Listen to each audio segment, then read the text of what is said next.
تم وہ مانگتے ہو جو تمہیں اچھا نظر آتا ہے، اللہ وہ دیتا ہے جو تمہارے لیے اچھا ہوتا ہے۔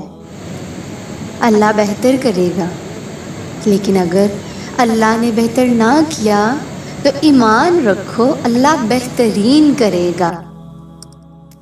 نماز وہ واحد حکم ہے جسے اللہ نے آسمان سے وحی کے ذریعے نہیں اتارا، بلکہ اپنے محبوب حضرت محمد صلی اللہ علیہ وسلم کو آسمان پر بلا کر تحفے میں دیا۔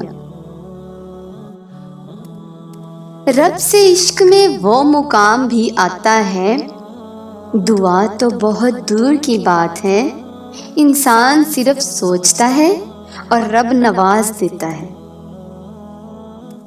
جو تم سے نہیں ہو رہا اسے اللہ کے حوالے کر دو، پھر دیکھو کیا ہوتا ہے، اللہ اسی کو وسیلہ بنا دے گا جو تمہاری راہ میں رکاوٹ ہے۔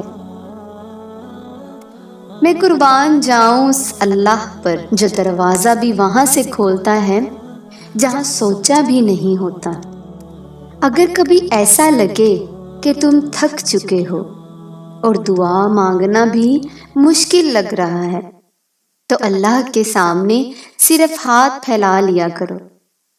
تمہارے پھیلائے ہوئے ہاتھ اس بات کا ثبوت ہیں کہ تم اس کائنات کے رب کے محتاج ہو، اور بے شک میرا رب تو خاموشیوں کو بھی سن لیتا ہے۔